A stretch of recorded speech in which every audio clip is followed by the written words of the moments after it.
How are you, Mr. Biver? How lovely to see you. Yeah, good to see you too, huh? It's been 2 months since we caught up last time. How have you been in those last 2 months? Listen, yeah, I have been recovering, you know. I was, wait 1 second, I cannot see you anymore. Okay, now I can see you. Good. No, I'm okay. You know, I have taken advantage of this confinement to do a lot of sport and to find back my shape. So I'm slowly I'm getting to my good health and strong performance. I'm very happy. I'm pleased to hear that because I know you've been an athlete your whole life. In fact, as I recall, you met the person that would eventually become your partner at Blancpain when you were running through the Vallée des Jeux. Exactly. And you were also are a very avid cyclist as well. So have you managed to do some cycling? Yeah, I did a lot of cycling. You know, I have discovered the mountain bike, electric yes. Mountain bike. I never thought I would do that one day. And then I met Jean-Claude Dufour, you know, from Rolex. And he said to me, "Are you crazy? Why don't you buy an electric mountain bike? That will open anything for you. Nothing will be impossible, even 30 degrees. I said, "Are you doing this?" He said, "Yes, yes. And if you want to do the effort, just shut the electric power. So you can always choose." So I bought one, Specialized is the name of the brand. A fantastic, I mean, I rediscovered cycling because you can go to the forest, you can go in wherever, you know, there's no limit. There's just no limit. And that is like, I use it like a jogging, you know, I go wherever I have the imagination, I see in the forest, I go here and there.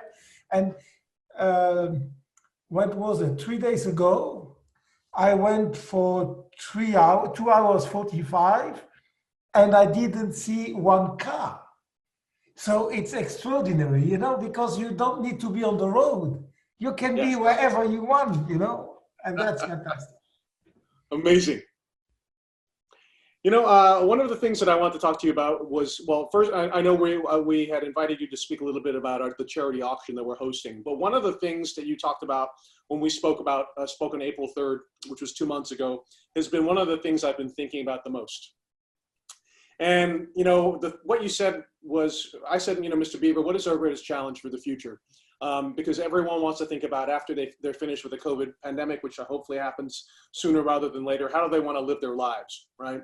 And you said something very, very valuable to me. You said that basically, even though we're living in the third millennium, the third millennium is in large still being run by people who learned all their rules from the previous millennium, you know, from the 21st century, from the 20th and 21st century.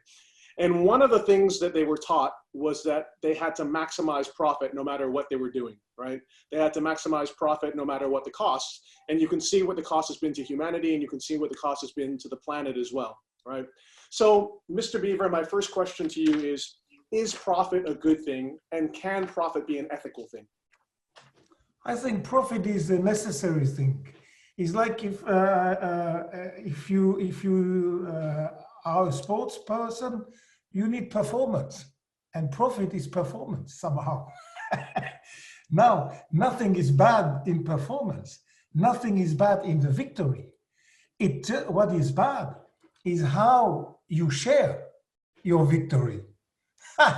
How you behave after victory.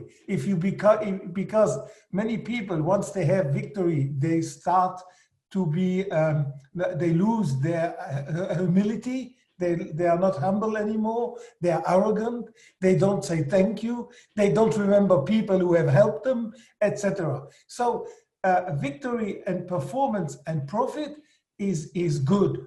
It's basically good. What is bad is how you share it and how you redistribute it and how much you give back. And that is what this new century will bring us. We have to go on with profit. We have to have this will to win and to do better and to be first and to be different and to perform. But once we perform, then comes the ethical problem. How do I say thank you? How do I give back? And that's the new capitalism, in my opinion. It has to be reinvented, not by cutting profit, but by redistributing differently profits. That's wonderful. And I know you were already doing this many years ago. I remember you told me the story when you were at Blancpain. And in Blancpain, you decided that you want to take the entire company, and that means every single person in that company, for 1 week of vacation to Capri, right? And you said that at the time, your financial controller thought you were crazy. But the thing is, the point is that profit is not always about numbers. Profit is also about giving people the correct dignity and showing that they are valued. Tell me, like, when you did this, and what was the experience like, and how did it benefit you in the long run? Number one, it benefited me because I always thought I owe my people something. And I don't owe them a salary. I don't owe them holidays. Why? Because that's in the contract. So when the contract tells you that the guy has to work 42 hours a week, that he is entitled to 4 weeks holidays, you give him nothing. It's just in the contract.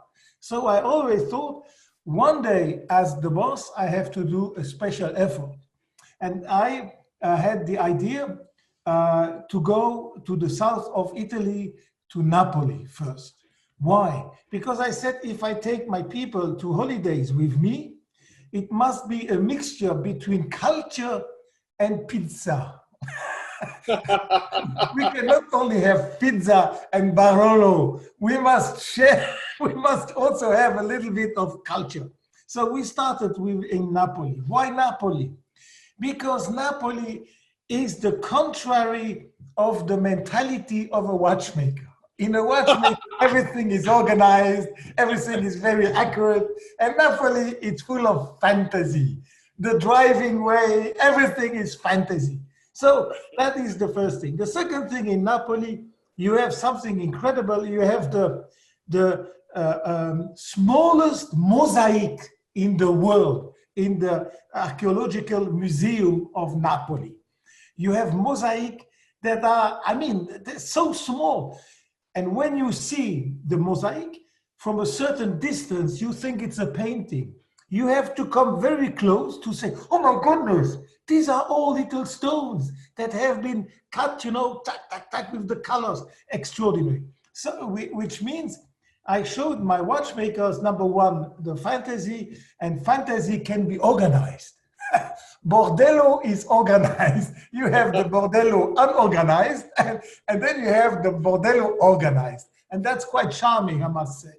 And then the second thing, we went to this museum, and I told them, and I said, you see, the miniaturization, the ultra small miniatures has existed already in the Romans. Look at these mosaics. Then we went to Pompeii, then we went to Pestos, and we ended up in Capri. And in Capri, that was the time to relax with pizzeria, with wine, etc., and going to the beach, etc. So it brought me, number one, my own extraordinary pleasure to give. When you give to somebody, it makes you rich. It's the one who gives away that is getting rich. It's not the person that gets your present. Giving is making you rich. So that was the first thing. The second thing I realized is that when you are 1 week with the same people, for breakfast, for the morning, for lunch, for the afternoon, and for the evening, after 1 week, you know everybody differently. So I have discovered the human relation. So I had suddenly a totally different relation with these people. And then, last but not least, it has showed me that when you give, you get back. And what did I get back?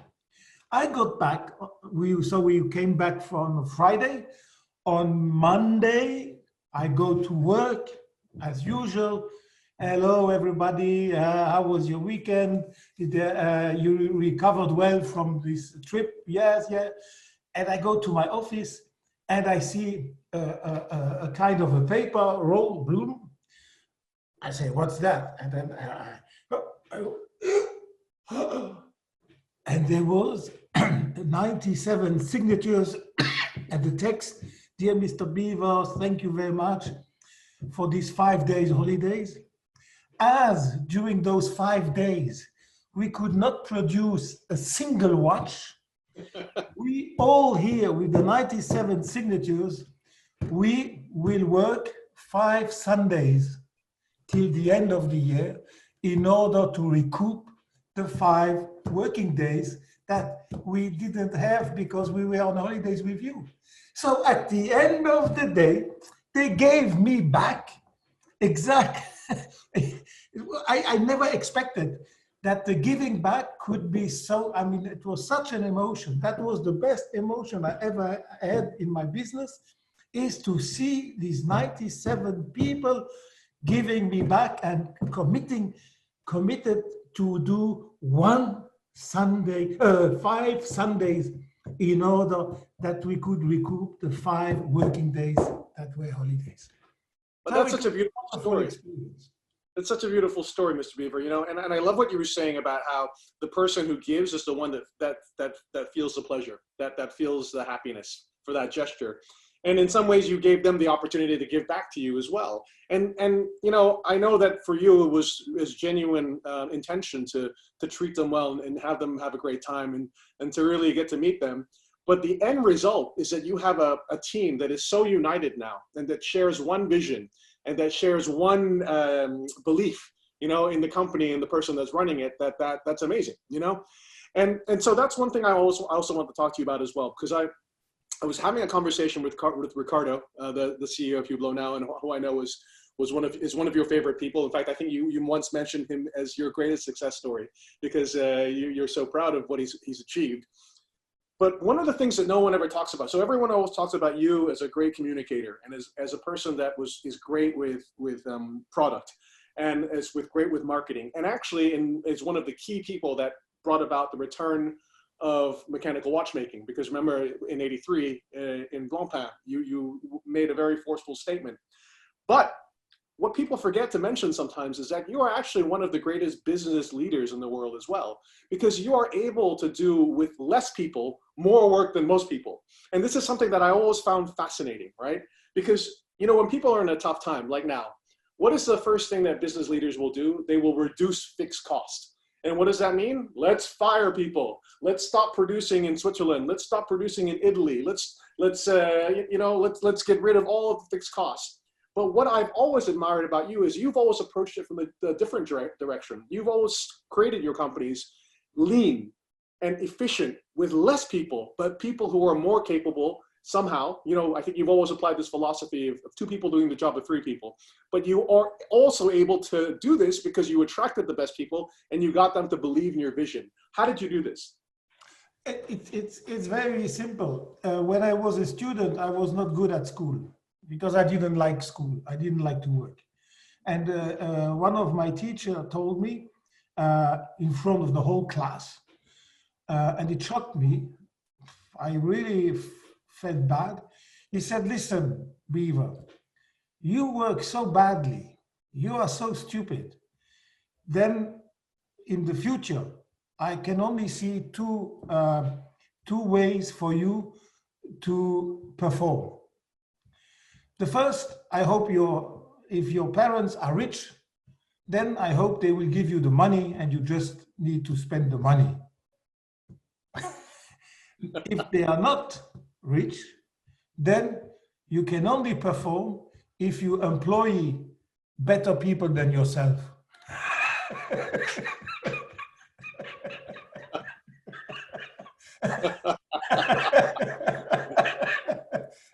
And that was it. From that day on, I worked a little bit more, by the way, but I never forgot because I said to myself, if you employ better people than yourself, then the people you employ can help you and can teach you and can guide you. If you employ less good people than you, how can they help? Then you are alone. So I said, if one day I'm gonna work, I will follow this philosophy. I will follow the philosophy that I need help. Who at whatever level I will be, I will always need help, because everybody needs help. Only God maybe doesn't need help. We all need help. But to get help, we need people. And I need people that are better and wiser and more dynamic and more experienced than myself. So I started to employ better people than me. Now, and then the next element, I noticed for myself that when I don't have a lot of work to do, I do nothing. In my office, I must have a lot of papers that have to be worked. If I have 2, 3 things to do, I prefer not to do. I wait till I have a lot to do. So I said to myself, that is a psychology of dynamic people. Dynamic people want a lot to be done. And if there is nothing to be, not enough work, they will do nothing. So I said, if I will now follow a rule, number one, better people than myself, and number two, if I need, if normally I need 3 people, I will employ on purpose only 2.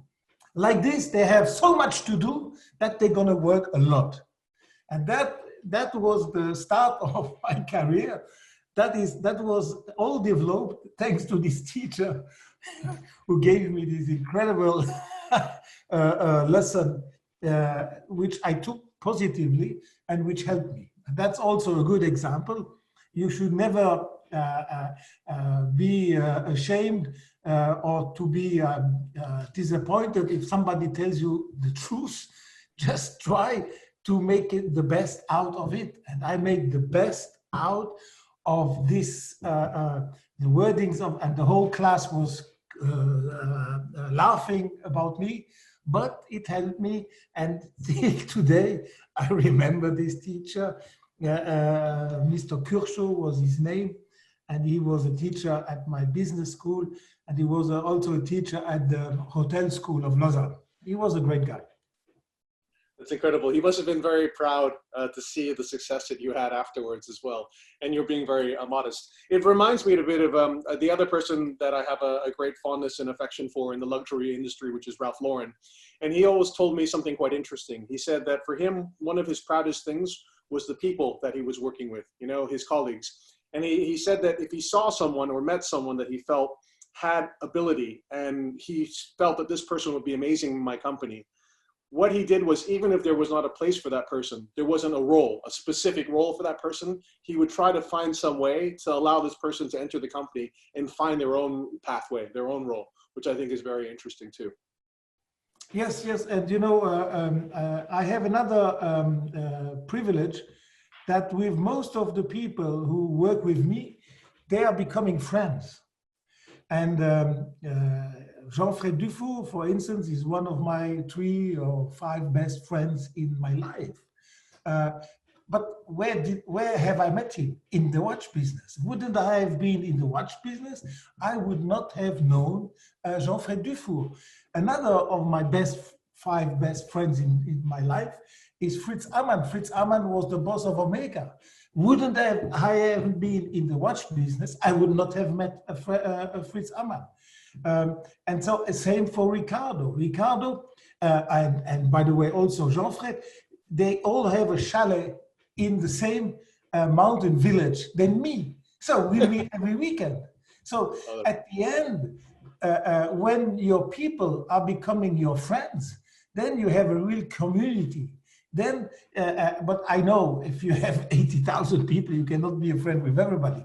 But nevertheless, we are all human beings. And I don't pretend that I know the names of the 600 people that we have at Hublot. But whenever I am in the factory or I go in the elevator, I say hello to everybody.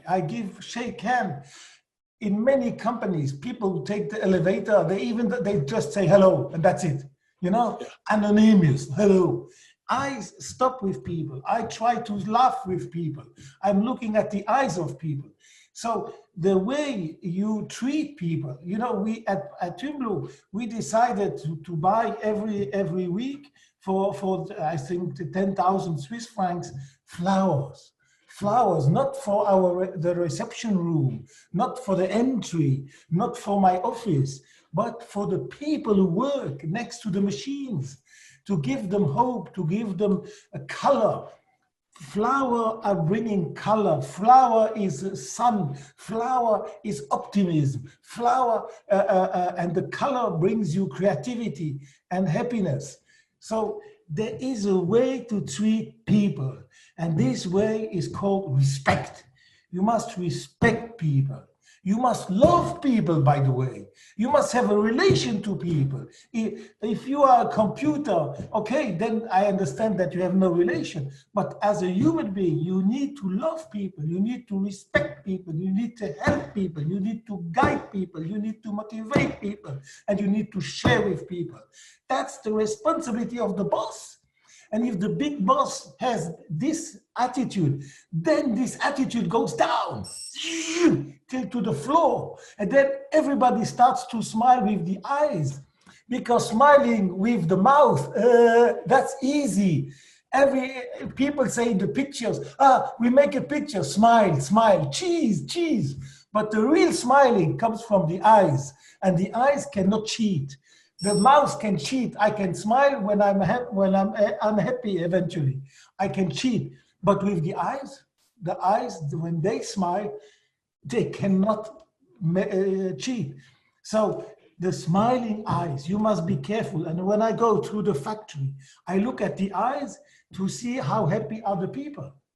So all these elements are telling me that the higher you are in the hierarchy, but even if you are just a little and you have only 2 or 3 people, you have to respect people. You have to love people.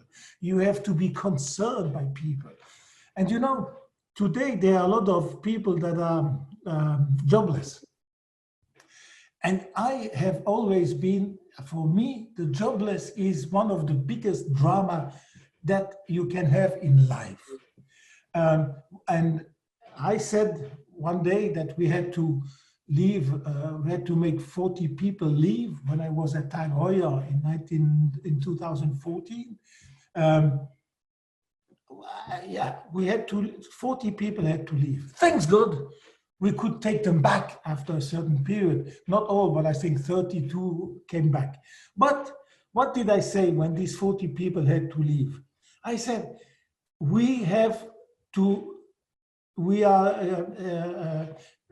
it's not 40 people, it's 400. And the HR boss said to me, what do you mean? It's 40 people, Mr. Biver. I said, no, it's 400. Because each guy that is jobless has a family, kids, a sister, a brother, parents, friends, and they all get the bad news. Oh, he has lost his job. And then it's 10 people that get negative. So never forget, if one guy has to leave, it's like 10. So you must be very careful and not just say, oh, it's only 40 out of 800. No, it's 400, my guy, my dear boss. It's 400, it's not 40. And that also shows how you respect people, because to think like that means you are respectful. If you only think numbers and you say 40 people out of 800 or 1,000, that's nothing. No, it's 400. That's incredible, Mr. Biver. You know, there's an American minister who became a TV star named Fred Rogers. He had his TV show called Mr. Rogers' Neighborhood, you know, And he said something that I've always liked, which he said that that which is most valuable in life is invisible. And I think he was referring to kindness, to love, to empathy. And I think that what would be wonderful that we take away from this time is that this becomes something that is important and even fashionable. Again, that nice people, that good people we admire, are projecting these values of kindness, of love, of empathy, rather than of the old world values of, you know, power and wealth and opulence in that kind of way. So the question I would have for you now is that, how do we change the thinking of the next generation, right? I mean, we also live in a world, as you were saying, that is very much related to the image. You know, social media now has allowed people to broadcast with one image to millions of others a perception of a life that they would like to have. And the greater the disparity in the world between, you know, the rich and the less successful economically, the more there will be this desire to live this kind of life. How do we change that and make people understand that maybe that's ultimately not the most important thing? I think the change will come with the next generation. The actual generation that is on power are all from the 20th century, as we said, and it's not easy for them after so many years to change. But for the new generation, the people who are coming after us, the people that are now 20 or 25 years old, in 10 years, they will be in command. And these people have another mentality. And we have to prepare these people. And the preparation starts with the education, of course. The education at school, education at university. Then it goes on politics. The politicians, they also have to change and to bring this new vision where the profit has to be shared differently, where the management of people has to be based on respect and not only on productivity. All this has to come from education, politics, media, and the more you build it up, the more the new generation will get it without even knowing, and they will then replicate this education. So it's a total, it's a global concept that we have to develop. It cannot just be here or there. It's like, it's global. I cannot say differently. It's global. It must start with the school. It must start with the parents. Yes. It must start with the education. It must go on with the politicians. It must go on with the media. And every boss who is in charge of people must have this responsibility, the human being responsibility, not just be responsible for profit.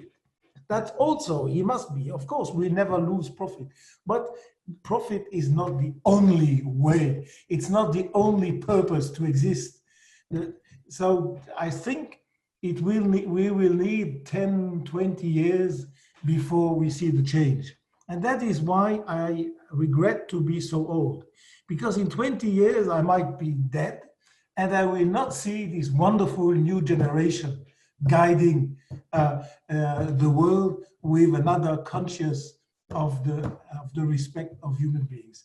But I am optimistic, and I know the new generation will do it. They will succeed in doing it. They will succeed in changing it.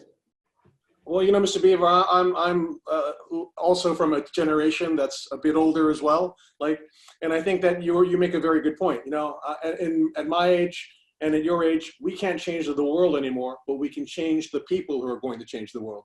And you in particular have an incredible opportunity to that, because your son Pierre is exactly that age, right? He's in his early 20s. He's a great guy, super intelligent, but also from an ethical perspective, he is a very sensitive person as well. I know because I met him. So if he's a representative of this generation, which, as you correctly say, in 10 years' time will be the leaders of the world, then I think you're right. We're in a good place.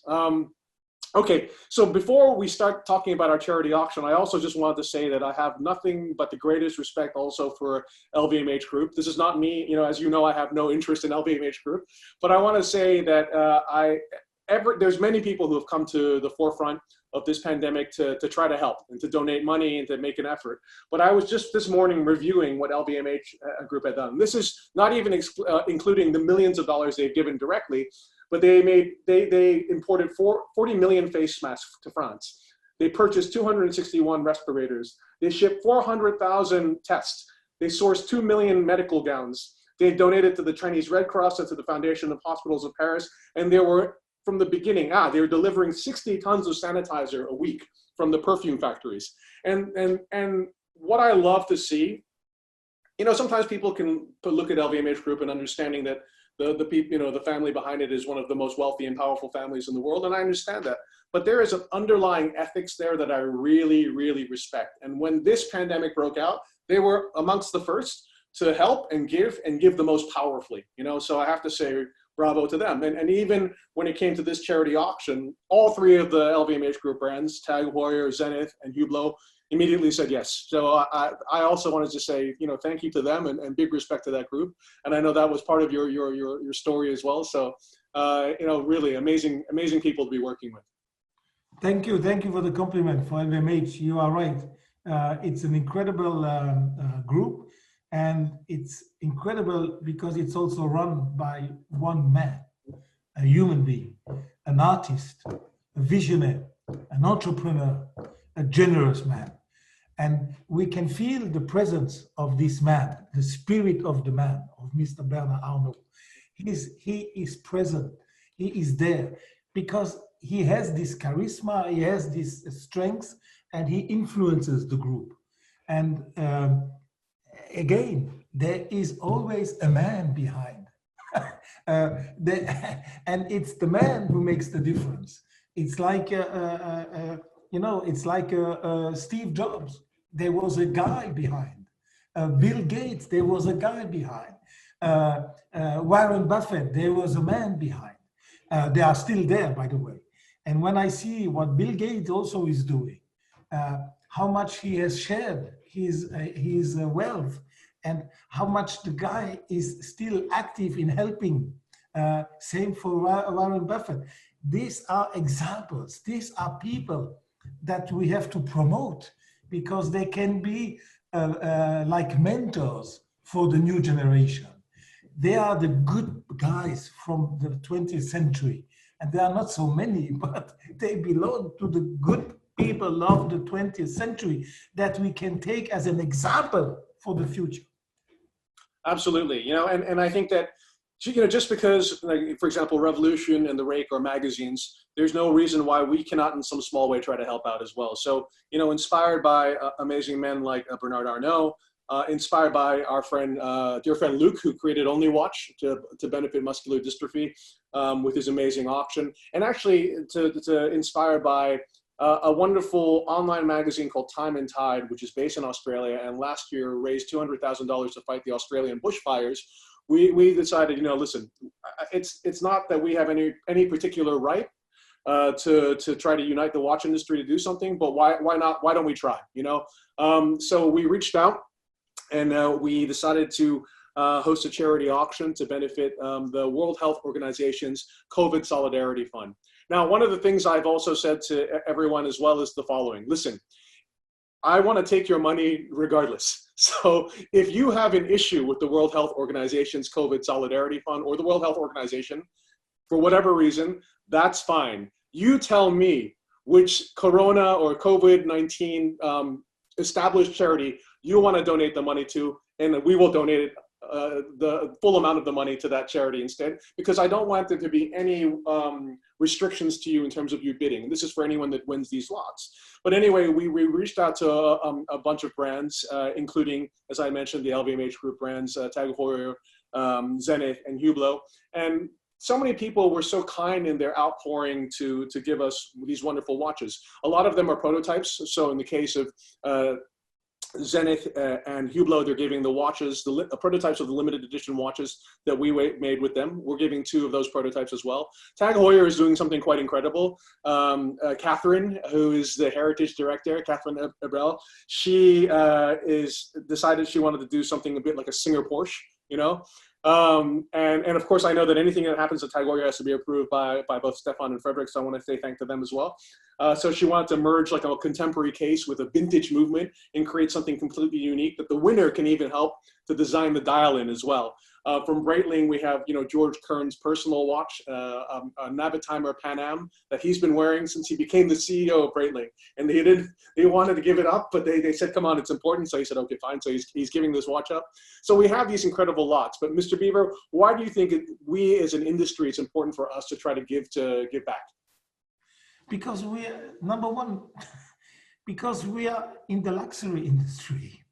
And the more you are in the luxury industry, the more you are in a position to share. Who better can share than we can really share because we are in the luxury industry. Number two, if you are in the luxury industry, you have a lot of privileges. And when you have privileges, you must never forget to give back, because the privilege that is coming to you cannot stay in you. You must give it again back. You must transmit. Then number three, we must be an example. The first people who started to check the crocodile leather to have certifications came from the luxury industry. We also are very careful when we buy gold or diamonds, not to have blood diamonds or blood gold. So all this, the luxury industry should be leading the process of sharing, should be leading the process of respect, because that is luxury, by the way, at the end of the day. Luxury, it means I respect. Luxury means I share. So I think it's right to ask first to the luxury industry to do these special editions to help to raise money, as you are going to do now, and as Luc has been doing for the last 20 years, which is an extraordinary example. And what Luc has done is just extraordinary. And that last year, that we sold this Patek Philippe for more than 30 million. I mean, this is miraculous. And that tells you how powerful, number one, our brands can be, and how powerful the sharing process can be. And so I'm very proud and very pleased that you have done this, that you are doing now this new auction in order to help people from the virus. Thank you, Mr. Biver. And, I agree with you that we have a responsibility. One of the brands that is involved is Chopin, and our dear friend called Frederick Schäufele. I love the fact that their company has always tried to, to innovate in terms of ethically tracing where their gold is coming from. So their Fair Mine gold is something great. I should also mention that Panerai is giving a wonderful watch, the PAM 1661, which is a carbon fiber watch with these beautiful blue indexes. And then Girard-Perregaux is actually creating quite a cool watch. It's the prototype from a watch that they launched in 2016, which is to celebrate their 225th anniversary. And it's called a watch called Place Girardet. And Place Girardet has a single gold bridge with a free-sprung balance wheel. But they made 225 watches, and each one had a year. And then what happened that year for that they thought was important. They had the prototype left, so they've engraved 2020 on it. Wow. And what they engraved is something very nice. They've engraved E pluribus unum, which means out of many, one, which I think is a beautiful, wonderful message to have to talk about what we're doing together, Where will the auction take place? The auction will launch online in June 15th. So and then it will be on for an entire week. So it's on a platform called Givergy, which is a website that has been created, a business that creates websites specifically for charity auctions. You can register your interest for a bid. You can even register what your maximum bid is, and they will send you a message every time your bid is surpassed. So you can, kind of stay involved and so on. And then it's a completely transparent process as well, because the money goes to Givergy. and then Givergy sends all of the money to whichever charity the buyer selects. So that's the wonderful thing about that process. Mr. Biver, you're an inspiration to us all. Thank you so much for being here with us, and you continue to be a guiding force. You know, you once told me that you were born in the 60s, you know, and you grew up in the 60s in the era of the hippies, you know, but you think about the heroes of the 60s. It was Martin Luther King, it was John F. Kennedy, it was Muhammad Ali, and there was all men who believed in the good of the world, and that the next generation will create a better place for us. And I think from watching this for you, you're that person. You know, you're kind of that Muhammad Ali-like character, and I think you're still being a great guiding light for us for the future. So thank you. Thank you very much for this compliment. Thank you. Take care, Mr. Biver. Cheers. Thank you.